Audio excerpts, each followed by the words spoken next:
time for the deep dive. The Pittsburgh Steelers win total 10.5, over -120.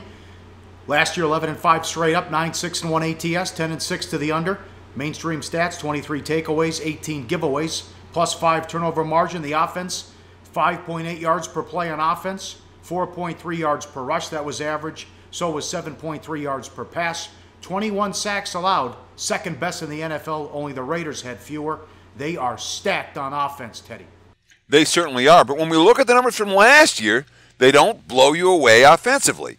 Yes, they were in the top quartile overall in yards per play on offense, but average yards per rush, average yards per pass. We remember 2 years ago how explosive this offense was.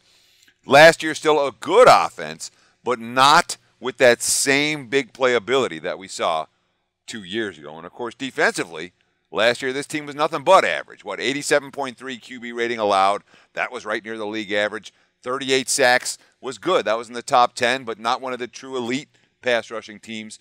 4.3 yards per rush allowed. That was slightly below the league average. Defensively, let's call them what they were, mediocre in 2016.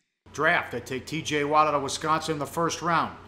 Juju Smith-Schuster out of USC. Just what they need, another wide receiver, right? As they get Bryant back off the suspension as well. And they took Connor, the running back from Pittsburgh, in the third round. Harrison led the Steelers amazingly with 5 sacks at the age of 38. He's back for another season, but they need help on that defense. So you get Bryant, Coates, Schuster to go along with Brown, and Rodgers. Roethlisberger's got all these guys to throw to. Yeah, he sure does. And let's not forget, there's Eli Rodgers, there's Justin Hunter, there's Le'Veon Bell, who's as good as any pass-catching back in the NFL. And I like the addition of James Conner from Pittsburgh, a tough between-the-tackles runner, as well as a couple of key guys on defense. You know, we talked about Watt as a #1 pick.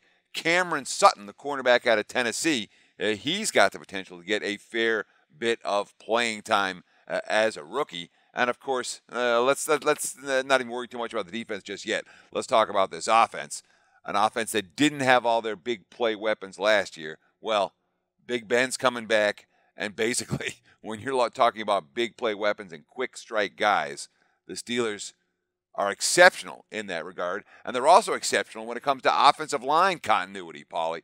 All 5 starting linemen have been with the Steelers for at least the last 4 seasons. And Pittsburgh, down the stretch last year, that offensive line was playing as well as any in the NFL. I ranked them as a top 5 offensive line going into the season. So when you have the weapons, the quarterback, and the offensive line, there's no excuse for this offense not to be scoring touchdowns in bunches, and certainly not settling for field goals, as they had a problem with at times last year as well. They got to stay healthy, and guys can't get suspended. Certainly they are a scary offense. Is this the second best team in the AFC? On paper, you have to rank Pittsburgh as #2 in the AFC because of their ability to strike quickly, because of the fact they've got a Super Bowl winning quarterback, guy with a couple of rings on his fingers in Big Ben, and because, frankly, the defense that was pretty good last year might be, or the defense was mediocre last year, might be pretty good this year. And that would certainly give the Steelers something of an edge over anyone else in the AFC other than New England. What do you have on the schedule? Well, I mean, the AFC North faces the NFC North and the AFC South. Their 2 extra games are both tough, at KC at Arrowhead and then home to the Patriots.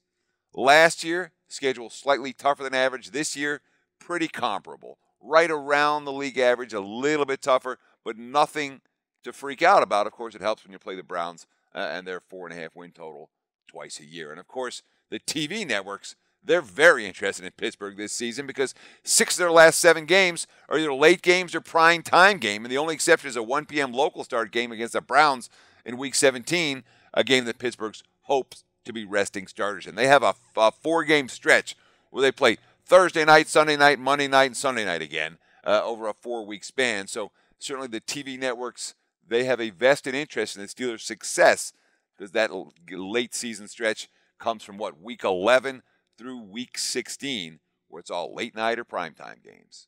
All right, to the class of that division, what do you want to do? 10.5, gun to your head. I'm not playing the Steelers over. I'm not playing the under. This, to me, is a very clear pass, I should say, for a team that looks like they have a lot of talented pieces on offense on paper. I got questions about Pittsburgh. I'm not looking at them as an 11-win team, and they are a team that has nothing to prove in the regular season, but they're certainly not a team I'm looking to stand in front of. So Pittsburgh, for me, a clear pass. I'm not going to get involved with this team. Hey, guys, for the full video, go to sbrpicks.com. Hey guys, thanks for tuning in to our channel. Now, we've put a lot of work into producing all these free videos, so please help us out and keep all our content free for you forever by simply liking, sharing, commenting, and subscribing. Now, not to mention, a visit to our industry-leading website will warm the hearts of all our SBR employees, especially myself. Now, the links are over there to the left, so do check those out. Thanks for watching.